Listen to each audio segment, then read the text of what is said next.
정치 속을 풀어주실 세 분을 모셨습니다. 안녕하세요. 안녕하세요. 안녕하세요.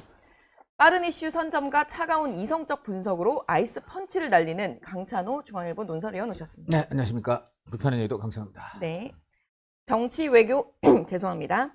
정치 외교 안보 3종 세트를 장착한 여당의 논리 종합 선물 세트, 김종욱 전 민주연구원 부원장님 오셨습니다. 네, 안녕하세요. 네, 김종욱입니다.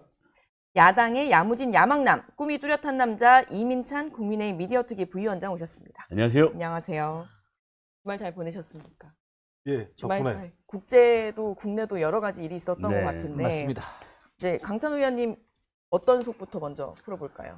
네, 어제 저녁 6시부터 네. 갑자기 뜨거워진 분이 있습니다. 뜨거워진 분. 오세훈 서울시장입니다. 네. 오세훈 서울시장 어저께 그 서울시장 후보 신청 네. 마감을 어기고 마감이 지났는데도 신청하지 않았습니다. 어젯밤 10시까지 연장도 하던데.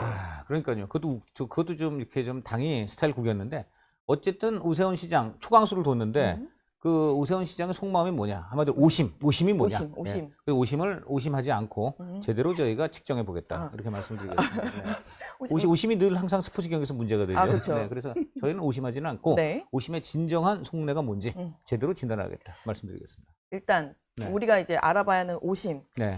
이 초강수 분 배경이 뭘까요? 한마디로 그 소기의 경일기이기 때문에 장동혁 대표입니다. 결국은 이 장동혁 대표한테 이거 윤어게인하고 절연하라 이렇게 그동안 입이 닳도록 얘기했는데 네. 안 듣잖아요. 그러니까 이제는 그 도저히 장동혁 그 당 지도부하고는 이제 뭐 할 수가 없다 내가. 그런데 이대로 나가서는 그냥 지게 생겼다. 그러니까 이제 방법은 원내로 이렇게 타겟을 돌린 겁니다.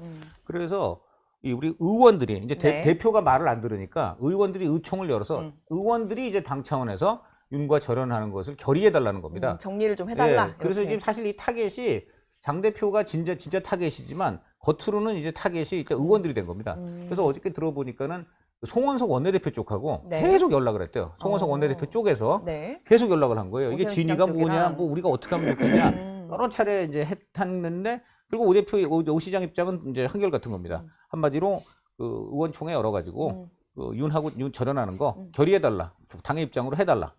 안 그러면 나 정말 그 신청 안 하겠다. 이제 이렇게 된 거죠. 그랬더니 그러면 이제 해보겠다 하고 그래서 이제 오늘 오후 3시에 네. 송원석 원내대표하고 해서 원총회를 여는 거죠. 예. 그래서 이제 여기서 어떤 그 입장이 나오기를 이제 오세훈 시장은 기대를 하고 있고 좀 정말 그야말로 납득할 수 있는 입장이 나와야 그러면 내가 다시 할 수 있다라는 건데 어쨌든 지금 저 장동혁 대표가 이 상황을 정말 좀 심각하게 받아들여야 돼요. 그리고 세상에 역대 지방선거에서 네. 이렇게 그 여당 내지 제1야당을 해온 이 공당이 이렇게 지금 그 주요 후보를 못 내는 이런 상황은 처음이거든요. 네, 그렇습니다. 이민찬 부위원장님 오늘 의원총회 어떻게 좀 펼쳐질지 취재한 게 있으실까요? 그래서 아무래도 이제 선거가 임박해 있고 네. 이번에 후보 접수 상황을 당 지도부도 다 본 상황이기 때문에 또 많은 의원분들의 지속적인 요구가 있었기 때문에 뭐 어떤 방식으로든 한번 매듭을 좀 짚고 가는 모습이 있지 않을까 그런 예측이 당 안팎에서 많이 나오더라고요. 그래서 오세훈 시장님 관련해서는 뭐 그 진정성을 의심하진 않습니다. 왜냐하면 지속적으로 같은 메시지를 냈기 때문에 그 진정성을 의심하진 않는데 그래도 뭐 어떻게 해석은 정치적으로 해석을 해야 되니까 저는 뭐 후보 접수를 보고 그날 이제 이런 입장문이 또 대대적으로 나온 거잖아요. 저는 뭐 하나라고 봐요. 그러니까 대안이 없다. 대안이 없다. 네. 저 말고 대안이 있습니까? 라는 것이죠. 그러니까 대안이 없는 상황에서 서울시장 선거를 어떻게 치를 수가 있겠느냐. 그러려면 최소한의 여건은 만들어달라라는 것을 조금 더 강도 높게 해서 본인이 명분과 실리를 한 번에 챙기겠다는 것으로 보여져요. 왜냐하면 5선 서울시장에 출마할 때 어떤 여겨지는 당 안팎에서의 반발도 있을 수 있고 여러 가지 명분 문제가 있는데 그런 것들을 일거에 해소하고 또한 본인이 수도권에서 선거를 치러야 하는 상황에서 너무 과거에 발목 잡힌 당의 모습을 조금 해소해달라 네. 이런 실리까지 챙기기 위해서 이런 벼랑 끝 전술을 쓰고 있는 게 아닌가 그렇게 봅니다. 현역 의원들도 이게 사실 하마평이 나오는 분들이 있었는데 그분들도 한 번도 등록을 안 했단 말이죠. 그래서 저는 그 이정현 공관위에도 어떤 영향이 있다고 봐요. 그러니까 여러 가지 당 지도부 문제뿐만 아니라 공관위 문제도 있는 것이 한국 시리즈다 이런 얘기가 많이 나왔어요. 그러니까 한국 시리즈가 말이 좋아서 한국 시리즈예요. 근데 그 구조를 보면 이제 어떤 이미 출전해 있는 이분들은 굉장히 선두로 보여져요. 국민들이 보기에. 근데 거기까지 가기 위해서 많은 분들이 밑에서 먼저 싸워야 되잖아요. 네. 근데 이런 선거라는 것은 그 전임자에 대한 심판 성격, 그 공격을 하고 그 시정에 대해서 평가를 하면서 본인이 반사이익을 누려야 되고 대안을 제시하는 과정이 있어야 되는데 한국 시리즈식 경선 이런 게 하면은 이미 진출한 사람, 그러니까 이미 이분은 가왕이다, 뭐 가왕전을 하면 이렇게 여겨질 수 있기 때문에 그런 것들이 좀 종합적으로 반영된 게 아닌가 싶습니다. 그러니까 흥행을 시키려고 했는데 다른 사람들을 다 그냥 일부분의 이부 도전자로 리그로 만든 거죠. 이부 리그로 이부 리그로 만든 거죠. 예, 그게 좀 아쉬운 대목이에요. 부원장님 어떻게 보세요? 오늘 의총에서 좀 경론이 벌어지고 이 정도 강수면 정리가 좀 될까요? 경로는 벌어지겠습니다만 정리는 안 될 거라고 저는 생각을 해요. 그러니까 왜냐하면 지금 장도혁 체제를 뒷받침하고 있는 지지층 같은 경우 윤 어게인 반대하지 말라는 거잖아요. 결혼하지 말라는 거잖아요. 근데 그 상황에서 본인이 그런 얘기를 해서 정리가 되는 경우 자기 지지층 자체가 무너지는 상황이 벌어지게 네. 되는 거죠. 그리고 더 중요한 건 뭐 그렇게 해서라도 지방선거에서 의미 있는 결과를 낸다면야 뭐 그렇게 할 수 있겠습니다만 지금 상황을 보게 되면 그런 상황으로 가기도 어렵다라는 판단이 들었을 때 장동혁 체제가 해야 될 가장 합리적인 선택은 뭐냐면 이 상태로 가되 자기 지지층을 유지하면서 당권까지 유지할 수 있는 방법이 뭘까를 찾는 게 저는 가장 합리적인 선택일 수밖에 없는 측면이 있을 거다라는 생각이 들어요. 그래서 오세훈 지금 현 시장이 막 제기한 거잖아요. 얘기한 게 어떤 거냐면 지금 당 노선을 갖고 선거를 하면 어떤 결과가 나올지 불보듯 뻔한 상황이다. 그러니까 무조건 진다. 그러니까 절유를 안 하면 진다 이렇게 얘기했잖아요. 네. 이걸 수용하는 순간 국민의힘은 누가 끌고 가는 겁니까? 오세훈 현 시장이 끌고 가야 되는 상황이 벌어지게 되는 거죠. 그러면 지금까지 윤 어게인 중심의 선거운동을 했던 장동혁 체제의 모든 지금까지의 상황 자체가 우르르 무너질 수밖에 없기 때문에 저는 오늘 같은 경우 의원총회에서 별다른 내용이 나올 수 없을 거다라는 생각이 들고 서울 여론이요. 너무 많이 변하고 있어요. 그러니까 서울이 네. 가장 출렁했거든요. 지금까지 모든 지역의 여론조사를 보면 서울이 그나마 국민의힘에게 유리한 경우들이 나오기도 했었어요. 이렇게 반등하면서. 근데 2월 초부터 한 달 내내는 이제 구조화되고 있는 상황입니다. 근데 그 이유가 뭐냐? 2월 19일 1심 윤석열 씨에 대한 무기징역 선고하고 그 뒤이어서 장동혁 대표가 절윤 없다. 절윤 얘기하는 사람과 절연하겠다라는 얘기를 하면서 또 그런 일이 벌어졌기 때문에 저는 이 상황에서 별로 대책이 나올 것 같지 않다라는 생각이 들기는 합니다. 하지만 전 개인적으로 매번 말씀드립니다만 절윤하시는 게 선거에 지더라도 저는 국민의힘이 롱런할 수 있는 방법이라고 생각해요. 저는 김종국 위원장님 말씀 굉장히 깊게 평가합니다. 네. 그 지금 가장 사실 장도혁 대표를 지원해 주는 건 민주당이에요. 저는 민주당이 이렇게 그 상대당 대표를 이렇게 그동안 공격하지 않는 걸 처음 봤습니다. 그런데 지금 그리고 그 이유는 이제 이대로만 공격을 가주면 안 하는군요. 공격 안 하는 거 처음 봤어요. 그래서 이대로만 가주면 얼마나 좋겠느냐 이런 게 다 속이 빠져 보이는데 그래도 오늘 김종국 위원장님은 그 민주당에 이렇게 어떻게 보면 좋지도 않은 건데 만약에 장동혁 대표가 정말 결단을 내리면 그래도 해주실 그래도 말씀을 저류는 해주셨구나. 상식적으로 할 일은 해야 된다는 점에서 참 양심 있는 정치인이시다 생각하고요. 네. 요새 양심까지 아니, 나와야 돼요. 장도혁 이대로만 솔직하게 이대로만 말씀하시는 가면은 건데, 진짜 좋다. 이게 사실 민주당 속내인데 그래도 저 상식적으로 할 일을 하셔야 된다는 점에서 저는 이게 참 정치의 정도라고 생각하고요. 네. 몇 가지 그 상황을 말씀드리면 오세훈 대표가 이제 그 시의원이라든가 시장, 네. 구청장 후보들하고 네. 계속 만찬을 해왔습니다. 그런데 이 사람들이 당 지도부 눈치 봐가지고 무슨 공개적으로는 얘기 못하는데 식사 네. 자리에서는 굉장히 강도 높게 지금 선거 운동을 못하겠다. 네. 명함을 지금 내밀면 다 외면하고 안 받고 간다는 거예요. 그래서 그런 얘기들을 들으니까 오 시장이 이제 가슴이 미어졌고 그래서 사실은 이것은 1월 1일인가 새벽부터 지금 불출마 카드를 꺼냈다는 겁니다. 그 내 측근들한테는. 네. 그러다가 이제 이렇게 된 것이고 좀 전에 이제 그 최종적으로 이제 그 마감 시한을 어기는 어저께 그 미리 신동욱하고 무슨 나경원 이런 사람들이 안 나오는 걸 다 보고 그다음에 했다. 그렇다고 보기 어려운 게 네. 제가 직접 취재를 했어요. 그 며칠 전에 이정현 공천관리위원장이 복면가왕 카드를 꺼냈을 때 네. 그 오세훈 시장한테 이제 전화를 걸어서 이게 무슨 시츄에이션이냐. 이거 끌어내리려고 그러는 거 아니에요? 오 시장 그랬더니 아주 좀 나쁘게 말하면 코웃음을 치는 거예요. 그건 말도 안 되는 게 그 복면가왕 하려고 해도 복면가왕 나올 만한 지금 그 후보들이 없다는 거예요. 이제 한마디로 가로 열고 나경원 신동원 나온다 그러면 안 나온다는 얘기를 그때 이미 하는 거예요. 자기가 다 보니까 나올 사람들이 거의 없다는 거예요. 그러니까 복면가왕 하려고 해도 안 된다는 거. 그럼 세 번째. 실제로 이정은 공관위원장이 서울시 그래도 좀 지명도 있는 의원들 전부 전화 걸어가지고 서울시 경선 경선에 나와달라고 참여하거나. 막 그렇게 재촉을 네. 한 거 안 되니까 장이 안 서니까. 근데 전부 다 못 나간다 이런 겁니다. 그러니까 이런 것들을 다 상황을 감안할 때 오 시장이 지금 당내 경선이나 뭐 지도부가 뭐 자기 끌어내는데 이런 건 전혀 상관이 없고 네. 한마디로 지금 당 노선 때문에 네. 아무 본인이 후보될 거는 뭐 이미 정해져 있는데 지금 정해지면 뭐 하냐? 본선에서 지는데. 이래서 이렇게 된 거라는 얘기죠. 그러니까 네. 부원장님 예측대로 만약에 이건 가정이지만 오늘 뭔가 정리를 못한다. 그래서 오세훈 시장이 그 진짜 불출마를 하고 당권을 노릴 거다라는 이런 해석들도 나오긴 나오던데 그럴 가능성도 있을까요? 위원님 보시기에는? 위원님 안 보시네요, 저를. 죄송합니다. 우리 이민찬 궁금해서 대변인 아까- 다시 한번 죄송합니다. 네. 이민찬 부대변인 제가 많이 떠들어가지고 이 아니요. 네, 다시 한번. 네. 부원장님 예측대로 네. 오늘 결론을 못 냈을 경우에 예. 오세훈 시장이 진짜 출마를 안 하고 네. 그 다음에 이제 당권을 노릴 거다라는 그런 해석들도 있던데 그럴 가능성이 있을까요? 뭐 아니 그럼 그걸 완전히 배제할 수는 없겠지만 네. 통상적으로 이럴 경우에는 어느 정도 조정을 거쳐서 일주일 뭐 빠르면 3일. 원래 당이 계속해서 이제 시한을 계속 늘려줍니다. 네. 늘려주게 돼 있어요.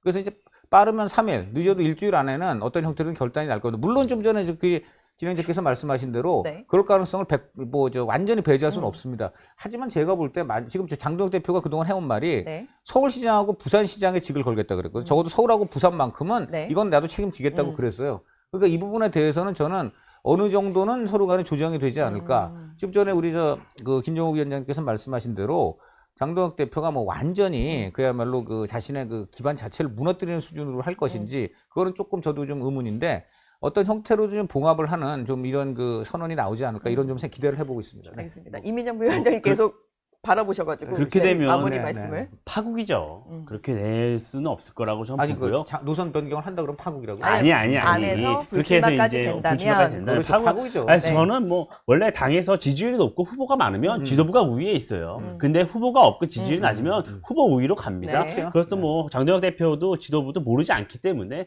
오늘 의총에서 유의미한 결과가 나올 거라고 생각해요. 한 가지만 더 덧붙이면 네. 바로 그저께 배현진 서울시 시당위원장 네. 법원에서 결국 가처분 가처분 시켜 인용해 줬잖아요. 인용됐죠? 원래 알다시피 법원이 정당 내부 관여 잘 안 합니다. 그리고 더군다나 이게 당권파 네. 대표의 의지가 실려갖고 그야말로 배현진 정지를 시켰는데 이걸 법원이 개입해서 이거 대표 처분이 틀렸다 이런 거잖아요. 네. 이거는 뭐 법리상으로 너무나 말도 안 되고 너무 얼토당토 안 되기 때문에 한 거가 있지만 1번 표면 2번은 뭐냐? 법원이 봐도 지금 장동혁 대표가 정치적 힘이 없어요. 그러니까 법원이 어떤 의미에서 자기 마음대로 한번 해볼 수 있었던 겁니다. 그렇게 판단을 해야 되거든요. 그건 심각한 경고음이죠. 네. 알겠습니다. 잠시 뒤에 또 김재원 최고위원이 출연을 할 예정이어서 네. 그 부분 제가 네. 김재원 최고한테 한번 그 물어보겠습니다. 대구 그 시장 주민들한테 어떤 얘기 들었는지 좀 솔직하게 다 깔아 한번 해보십시오. 알겠습니다. 네. 이제 두 번째 주제로 넘어가 보겠습니다. 이민찬 부위원장님 또 어떤 속을, 누구 속을 한번 알아볼까요? 이재명 대통령의 속입니다. 네. 명심? 요즘 최근에 명심? SNS를 참 많이 하시잖아요. 네. 그런데 이재명 대통령이 주말 사이에 또 글을 하나 올리셨는데 그것이 어떤 집권 여당 내부를 향한 경고 아니냐라는 해석들이 많이 나오면서 좀 논란이 되고 있어요. 그래서 그 부분을 좀 들고 왔습니다. 그러니까 SNS 올리신 걸 보니까 네. 이제 대통령의 제일 큰 책임은 국민을 통합하는 네. 것이라는 말도 있고 이제 집권 세력이 되었다고 마음대로 다 할 수도 없고 그래서도 안 될 것 이런 말도 있는데 일단 먼저 여쭤볼까요, 부원장님? 어떻게 보면 되는 대통령 내용일까요? 말이 맞는 말이잖아요. 그러니까 민주당이 후보일 때는 민주당 지지층들에게 호소해야 되지만 전체 국민이 선택한 대통령 선거에서 대통령이 된다고 난 다음에 된 이후에는 민주당의 요구도 있습니다만 중도층의 네. 요구도 분명히 있는 것이고 또 야당이라고 하는 협상과 협의, 타협을 해야 될 대상도 분명히 있는 것이고 따라서 어떤 사안 자체가 민주당 지지층에게는 마음에 들지 않겠습니다만 중도층이나 야당 같은 경우는 그 정도라고 하면 타협할 수 있다라고 하는 대통령으로서 그런 타협의 정치를 할 수밖에 없는 측면들이 분명히 네. 있다. 왜? 대통령이 자기 정책을 추진하려면 적어도 국정운영 지지율 자체가 계속 높은 수준을 유지하는 것이 좋은 거니까요. 네. 이게 한 측면인 것 같고 이게 원론적인 건데 일단 문제는 이제 대통령의 글 속에 알맹이가 싹 빠져 있어요. 뭘 얘기한 거야? 이 부분이 없으니까 많은 사람들이 예측을 하는 거죠. 직접적이지 않아서. 검찰 개혁에 대해서 당 내부가 정부의 안과 갈등을 빚는 문제와 관련해서 대통령이 여기에 대해서 가름말 타준 거 아닌가라고 하는 해석들이 있는 건데 전 기본적으로 대통령의 의중을 가지고 당 내부에서 소위 그 해석에 대한 갈등에서 벌어졌던 거거든요. 그러니까 예를 들어 1인 1표와 관련해서 정청래 대표가 하는 일이 대통령의 의중과 맞는 거야, 안 맞는 거야? 그렇죠. 라는 게 1라운드였었고 네. 합당 문제와 관련해서 대통령 의중이 있는 거야, 없는 네. 거야? 이랬던 측면이 있었어요. 근데 그 와중에 대통령이 정확한 입장을 밝히지는 않았죠. 나의 지론이지만 당에서 알아서 할 문제다라고 얘기했던 건데 최근의 문제는 정부가 스스로 안을 낸 거잖아요. 네. 검찰 개혁에 대해서. 근데 민주당 내부에서 그거 받아들일 수 없다라고 얘기하면서 정부가 검찰 개혁에 대해서 매우 소극적이고 검찰 편을 드는 것처럼 해석이 되는 상황들이 벌어지니 대통령이 제가 볼 때 이번에 정리를 한 거죠. 아니다. 우리가 생각하는 방식들은 검찰 개혁과 관련해서 민주당 내부에 있는 사람들이 네. 적어도 검찰의 과거 행태를 보면 모든 예를 들면 자기의 권한들을 최소화시키는 방식으로 가야 된다라고 하는 의견들이 있기는 있으나 네. 수사권과 기소권이라고 하는 궁극적인 존재의 이유는 국민들의 범죄 문제에 대해서 좀 더 신속하고 명확하게 해결하기 위해서 존재하는 거기 때문에 그런 부분과 관련된 국민적 의구심에 대해서도 정부가 답을 해야 된다. 그러니 이런 부분과 관련해서는 좀 당이 정부의 안을 수용해 줬으면 좋겠다라는 측면에서 다른 방식의 큰 틀의 내용을 가지고 접근했다는 생각이 들어서 좀 대통령도 이제는 좀 이 논쟁이 대통령 의중에 대한 것을 두고 벌어지는 해석의 문제에 대해서 한 번 정도 제가 정리를 했다라는 정리했다. 생각이 들고요. 그래서 저는 이 부분이 이제 당에서 어떻게 수용될지 모르겠습니다만 저는 큰 틀에서 한 번 정도 전체적인 흐름에 대한 방향을 잡아준 네. 게 아닌가 이런 생각이 듭니다. 이민재 부위원님 어제 정청래 대표가 네. 기자회견을 하면서 이런 말을 했어요. 검찰개혁은 이재명 정부와 민주당의 깃발이자 상징이다. 그 깃발이 찢어지지 않고 상징이 얼룩지지 않도록 잘 하겠다라고 얘기를 했는데 이건 대통령의 정리에 수용한 건지 정리를 아니면 조금 다른 얘기를 한 건지 여러 가지 또 정청래 대표 발언도 해석이 나오더라고요. 해석이 나오죠. 근데 최근에 보면 이 추미애 법사위가 막 강행 처리를 하잖아요. 네. 그 다음에 이 본회의 전에 다급하게 수정을 해요. 민주당 지도부가. 그리고 나서 법사위에서 반발을 하면 그걸 무마시키는 식으로 해서 나름의 절충안을 찾아가고는 있어요. 절충안을 찾아가고 최근에도 있어요. 그랬죠. 네, 근데 이 지금 검찰 이 계약, 이 네. 보안 수사권 문제 같은 경우에는 굉장히 오래돼서 좀 묻어놨던 거예요. 그래서 저는 이 문제가 지방선거 이후에 본격적으로 논의가 될 거라고 생각을 했거든요. 네. 근데 지금 너무 빨리 이 이슈가 좀 튀어나왔어요. 그래서 어떤 경선 과정이나 그 이후에 이제 지방선거 이후에 전당대회 이것까지 고려를 해서 좀 논의가 되어야 되는데 지금 정청래 대표 입장에선 이런 식으로 그냥 눈치고 선거 이후에 조금 더 본격적으로 논의를 하려는 것 같아요. 그래서 저는 대통령이 그럼 왜 이 시점에 이런 글을 올렸을까라고 했을 때 저는 처음에 이거 글을 보고 사법장악 3법에 거부권을 행사했나? 좀 이런 생각도 했어요. 그래서 거부권까지. 네, 그러니까 아니 네. 할 거 다 하셨는데 하고 네. 싶은 거 다 하고 있는데 갑자기 왜 통합을 얘기하고 네. 굉장히 뜬금없다라는 생각을 좀 했어요. 그래서 제가 도달한 결론은 결국엔 역할극이다. 그러니까 대통령 같은 경우에는 본인이 국민을 통합하고 좀 더 중도로 가려는 제스처를 계속 지속적으로 취하고 당은 지속적으로 강성 노선으로 가는 과정에서 둘의 어떤 역할극에 지나지 않는다라는 좀 생각이 많이 들어요. 왜냐하면 대통령이 진정으로 이런 말에 우리가 지적성을 느끼려면 그동안 걸어온 길을 봐야 돼요. 그동안 걸어온 길을 봐야 되는데 그동안에 중도에 소구하거나 어떤 전문가나 어떤 특정 진영에서 주장하는 중도 무당층에서 주장하는 여러 법적 논쟁에서 하나도 정부 여당이나 대통령이 수용해 주지 않았어요. 그리고선 핑계만 댔단 말이에요. 아니 뭐 환율이 뛰면 서학개미 탓을 했고 부동산 가격이 뛰면은 다주택자 늘 탓을 해왔단 말이에요. 또 지금 기름값 뛰니까 대리점 정유사를 잡고 있고 그러니까 뭔가 정부가 자신의 탓이라고 느끼거나 네. 상대 진영의 어떤 주장을 받아들이거나 하는 모습은 전혀 보여주지 않았어요. 그랬기 때문에 저희 국민의힘 입장에선 이것은 역할극에 지나지 않는다. 책임 소재를 돌리기 위한 것이다. 이렇게밖에 보여지지가 않아요. 오심을 정리해 주셨던 이거는 이제 명심인데 명심인가요? 네. 네, 최근에 또 한준호 의원 이제 네. 경기지사 출마를 선언한 한준호 의원을 향해서 이제 그 커뮤니티 게시판에서 네. 이제 계란을 던질 거다 이런 예. 글이 올라오고 네, 네. 한준호 의원이 난 또 신경 안 쓰고 잘 갈 거다라는 예. 이야기를 하는 등 아직까지 좀 민주 당내에서 그 감정이 좀 남아 있는 듯한 아니 모습이- 아직까지가 아니에요. 아니, 계속인가요? 아니 이제 시작인가요? 그 전쟁은 이제 시작됐을 뿐이에요. 네. 미국 이란 전쟁으로 치면 데이 2쯤 됩니다 지금. 네. 네. 그러니까 지금 저희 데이 투. 왜 아니 보세요 전당대회가 있는데 네. 이번 8월 전당대회는 뭡니까? 한마디로 우리 김조우 위원장님이 다음 총선에서 공천 받느냐 안 받느냐는 문제까지도 다 연관이 되어 있는 민주당 전체가 사활을 거는 전당대회입니다. 네. 공천권이 걸려 있잖아요. 이 공천권에서 친명 세력 이재명 대통령 입장에서 이거 만약에 이 친명 대표가 안 되면은 네. 이재명 대통령 금방 레임덕될 수 있어요. 공천권 없는 친명, 공천권 없는 주류한테 그 대통령 쪽한테 누가 의원들이 줄 서요? 정청래 대표 새로 된 연임 대표한테 줄 서지. 그러니까 이 이것 명칭은, 때문에 네. 이거 결국은 이제 결국은 최종적으로 그렇게 가는 것이고 네. 이 이재명 대통령이 왜 이런 글을 올렸느냐? 네. 그 명청 전쟁의 일환인 측면이 있는 거예요. 정치적으로 보면 그렇습니다. 그러니까 지금 정청래 대표는 한마디로 청딸들 그리고 당내 강경파들 그리고 네. 친문 친노 586 등 하여간 이런 전통적인 어떤 구주류 세력들 이런 사람들을 업고 어쨌든 이번에 전당대회 치러야 되기 때문에 네. 특히 이제 검찰 개혁은 그분들이 아주 검찰 개혁이 아니죠. 그냥 검찰 괴멸이죠. 검찰 괴멸을 원해요. 그런데 이제 대통령 입장에서는 두 가지 측면이 있어요. 정책적으로는 검찰 이렇게 괴멸시키면 안 돼요. 어느 정도는 필요한 겁니다. 그래서 본인이 그러잖아요. 보안 수사권 어느 정도 필요하다 그러죠. 네. 그다음 검사 중에 나쁜 사람이 2,000명 중에 정말 몇 명이나 있나. 그 말만 띄워놓으면 그 윤석열 대통령 말이 다름없어요. 그 정도로 이거는 사실은 이게 우리나라 치안이라든가 또 그리고 대통령 입장에서도 검찰이 어느 정도의 힘을 갖고 있는 게 네. 경찰을 또 견제하고 한 가지 사법기관만 너무 힘을 가지면 안 됩니다. 그건 당연한 거예요.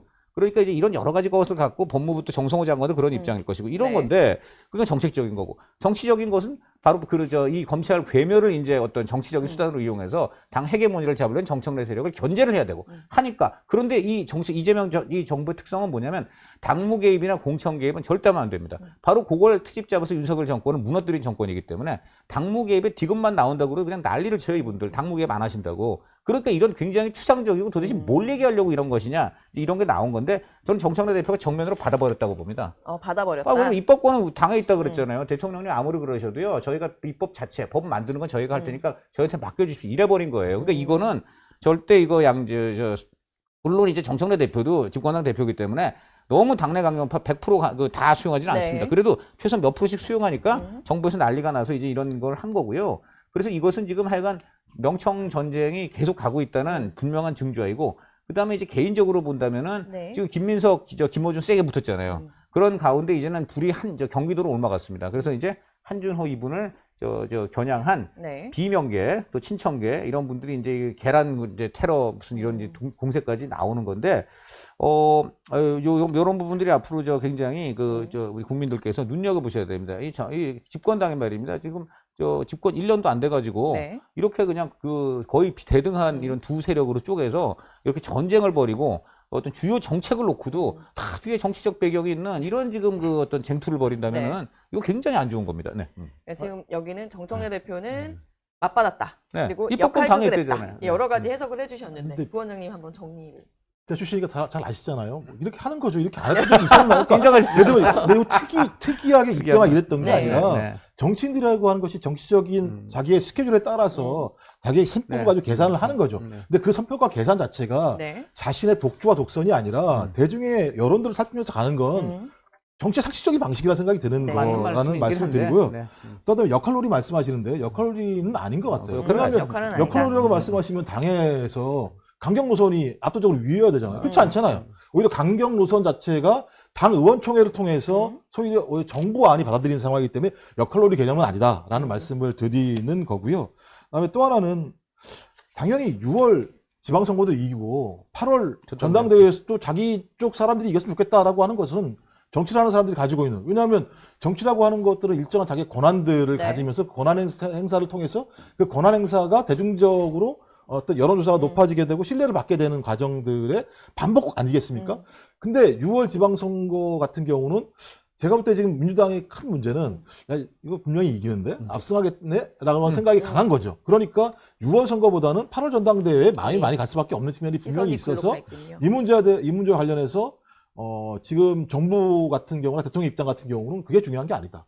6월 지방선거에서 압도적인 승리를 해야 된다. 이 압도적인 승리라고 얘기하는 건 뭐냐면 이재명 대통령이 출범한 이후에 첫 전국 선거이거든요. 이 첫 전국 선거에서 얼마만큼 대통령의 국정 운영에 대해서 국민적 평가가 나오느냐라고 하는 부분들은 이후에 이재명 대통령이 향후에 정책을 추진하는 과정에서도 매우 중요한 힘이란 말이에요. 그러니까 대통령이 이 문제에 개입하고 싶지 않습니다만 당 내부가 계속 8월로 시선을 던지고 있으니까 8월은 나중에 고민해도 돼. 6월이 중요해라고 하는 얘기를 한다는 생각이 드는 것이고 그렇게 정리를 한 예, 것이다. 이제 말씀하신 것처럼 저도 좀 약간 좀 수준은 넘어가는 것 같아요. 그러니까 반청, 친청 이런 개념과 관련해서 이 지지층 내부의 좀 강경한 분들 간의 갈등 같은 경우는 좀 수위가 좀 계속 너무 높아지고 있는 측면이 있다. 그래서 여기에 대해서 제가 볼 때는 좀 물을 좀 뿌려야 되는 측면들이 분명히 네. 있는데 물을 뿌릴 때가 됐다. 예, 근데 이제 그 부분들은 아마 당에서 좀 잘 좀 정리를 해야 될 근데 부분이 이게 뭐냐면 유 이재명 현상과 덧붙여가지고 네. 사실은 파워 시프트 측면이 있습니다. 그러니까 이제 민주당을 과거에 이끌었던 이른바 운동권, 친문 이런 파워 세력 시프트. 대신에 이제는 실용이라든가 좀 이념에 얽매이지 않는 젊은 네. 세력을 이제 이재명 대통령 쪽에서 없고 그래서 지금 이제 이게 거대한 이제 과거 구주류 네. 친노 친문 운동권에서 이 실용 중심에 이제 이념에 얽매이지 않는 2030 이런 쪽으로 이제 민주당 세력이 이제 정권이 권력이 이동하는 과정이기도 하거든요. 그런 측면에서 한번 볼 필요가 있습니다. 네. 알겠습니다. 우리 주말 사이에 나왔던 부산에서 나온 코스피 6천 이야기를 원장님 한번 어떻게 속을 좀 풀어볼까요? 어떻게 들으셨어요? 이건 지금 한동훈 속인 것 같은데. 네, 한동훈 전 대표. 한심인가? 제가 볼 때 속이 없는 한심? 속이 없는 것 같아요. 한심이 없다고요? 속이 아니, 뭐 없다고요? 이런 문제 제기를 할 수 있나요? 그러니까 윤석열 대통령이 계엄을 하지 않고 정치를 계속했다라면 주가는 5에서 6천을 찍었을 거다. 이런 얘기를 하고 다니면 됩니까? 부산에서? 본인이 계속 얘기하는 건 저륜하라고 얘기하는 거 아닙니까? 보수 재건의 핵심적인 내용은 네. 뭡니까? 장동영 체제가 정신을 못 차리고 저륜을 하지 못하고 있는 게 문제라고 얘기하면서 부산 가서는 윤석열 전 대통령이 계엄을 하지 않고 정치를 계속했으면 주가가 5천이나 6천이 될 거다? 이런 전제가 세상에 어디 있습니까? 저는 정치를 이런 식으로 한다라고 하는 거죠. 그러니까 자기 편의적인 방식으로, 자기에게 유리한 방식으로 모든 걸 갖다가 아전인수로 해석하는 측면이 꽤 있다. 아니 어떤 형태로든지 주가가 오르는 데에는 두 가지 여건이 있겠죠. 정부의 정책적 뒷받침이라고 하는 측면과 네. 그다음에 삼성전자와 하이닉스라고 하는 소위 전 세계적인 AI 산업 부흥에 따른 반도체의 특수라고 하는 게 결합이 됐겠죠. 네. 어떻게 하나만 얘기합니까? 무슨 이재명 대통령이 신입니까? 주가를 자기 마음대로 올리게? 근데 예를 들면 한 층만 얘기하면서 공격을 하려고 하는. 그러니까 전 여야도 마찬가지인데요. 좋은 건 좋다고 얘기해주고 나쁜 건 나쁘다고 얘기해줘야 되는 거거든요. 근데 제가 볼 땐 다 나쁘다고 얘기하고 다 좋다고 얘기하는 문제가 많이 벌어져요. 그래서 본인이 보수 재건을 얘기하면서 그 소재는 아주 제가 볼 때 속이 없는 얘기를 하고 있는 것 같다. 이런 생각이 들었습니다. 한심은 없다. 저는 네. 뭐 이재명 대통령이 주가 부양에 기여한 게 분명히 있죠. 뭐 어떤 거냐면 이재명 정부 초반에 이 주식 양도세 대주주 기준 강화를 강하게 드라이브를 걸었어요. 그때 주가가 완전히 출렁거렸죠. 그때 여러 압박에 의해서 철회를 했어요. 저는 그게 굉장히 잘했다고 봐요, 이재명 정부가. 그것 때문에 이제 어느 정도 주가 부양에 도움이 된 거예요. 네. 그런데 지금 이런 논란이 왜 있느냐라고 걸 뜯어보면 결국에는 주식이 오르면 그것은 정부 덕이고 주식이 떨어지면 그 요인을 외부로 돌리는 민주당 내부의 그런 습성 때문에 그래요. 그러니까 잘된 것은 다 우리가 잘한 것이고 어떤 반도체 슈퍼 사이클에 대해서 대한민국 네. 국민이 다 알고 있는데 그것에 대해서는 얘기하지 않잖아요. 잘. 우리 김종욱 부원장님처럼 합리적으로 말씀하시는 분들이 당내에 주주가 별로 안 계세요. 그러니까 이제 외부에서 보는 사람의 입장에서는 아니 본인들은 그렇게 잘 될 때 다 자기네 덕이라 그러고 왜 지금 이렇게 주가 떨어지니까 또 이란 탓이다 뭐다 왜 그러냐. 그러니까 조금 책임 있는 자세를 보여라라는 요구가 아니겠습니까? 저 그렇게 아니, 해석합니다. 주가가 떨어진 건 미국이 이란을 공격을 해서 그것 때문에 벌어진 건 사실인 거잖아요. 그러니까 제가 볼 때 그러니까 이재명 네. 정부의 정책 때문에 다 올라갔다고 얘기하는 건 말이 안 되는 겁니다만 떨어지는 것도 마찬가지입니다만 전쟁 때문에 이렇게 떨어지는 거죠. 이걸 어떻게 달리 설명할 방법이 뭐가 있습니까? 그러니까 네. 다 외부 요인이 있는 거죠. 그러니까 네. 오를 때 분명히 저는 뭐 이재명 정부의 어떤 조치도 영향을 미쳤겠지만 네. 가장 큰 건 역시 반도체 슈퍼 사이클입니다. 그러니까 반도체 그 지분이 작년 25% 이재명 대통령 출범할 때 네. 23%인데 지금 35까지 늘었잖아요. 이제 그건 분명히 있는 건데 민주당도 뭐 물론 자랑할 부분이 있어요. 그러나 동시에 그 슈퍼사이클 덕분이라고 좀 겸손하게 좀 해야 좀 그 상황을 좀 네. 객관적으로 좀 얘기한다면 더 호소력이 있을 것이고 또 하나는 반대로 다른 것들은 어떻습니까? 환율, 물가 이런 거 어떻습니까? 특히 환율은요. 이재명 대통령이 과거 야당 시절에 네. 1,400원 넘으니까 바로 위기다 그러면서 막 그때 막 간담회 막 개최하고 난리 쳤어요. 근데 지금 와서 본인 지금 1,500원 가구가 앉아 있는데 여기에 대해서는 일전 이런 방구가 없잖아요. 이런 거는 국민이 굉장히 의아하게 생각하는 것이죠. 네. 한동훈 전 대표는 부산에서 그 이야기를 한 뭔가 속마음은 뭐였을까요? 일단은 지금 이제 그 주가 같은 게 어떻게 보면 이제 민주당 인기, 대통령 인기를 음. 견인하는 분명한 요소이기 때문에 네. 견제를 해야 된다는 게 일단 있을 것 같고요. 네. 두 번째는 이제 아무래도 이제 보수 텃밭을 대구에서 부산까지 가면서 네. 어떤 그 보수 텃밭 베이스, 보수 텃밭 베이스가 지금 윤석열 대통령을 옹호하는 것은 아니지만 그런데 그럼에도 불구하고 과거 보수 정부의 어떤 성과 이런 것까지 부정하면 이거 안 된다. 그러니까 그런 부분들은 좀 강조를 해주자. 약간 그런 측면도 좀 있는 것 같습니다. 그런 것도 있을 것 같아서 결국 지금 한동훈 대표가 어디 나오느냐? 그럼 이제 이 문제가 되겠죠. 부산도 네. 가능성이 더 높아졌다. 상당히 부산이 가능성이 오히려 네. 지금 보면은 가장 오히려 부산이 가능성이 높아진 건 부산입니다. 왜 그런가요? 왜냐하면 아시다시피 부산은 전재수 의원이 지금 출마할 가능성이 굉장히 높잖아요. 딴 네. 데는 지금 대구 경북만 해도 대구 경북 통합도 지금 어떨지 모르고 네. 그다음에 이제 이진숙 전 방통위원장 같은 분이 나오게 되면 뭐 지역구가 빌 일이 없어요. 그러니까 그래서 그런 점에서 본다면 가장 사실 현실적인 선택지는 오히려 그 전재수 의원이 개인기로 그동안 삼선을 했지 사실은 보수세가 굉장히 강한 부산 북구가 이제 네. 가능성이 좀 있지 않을까 이제 이런 것이기 때문에 부산에서 여러 가지 보수층 베이스를 다지는 그런 발언을 하지 않았나 이렇게 생각됩니다. 알겠습니다.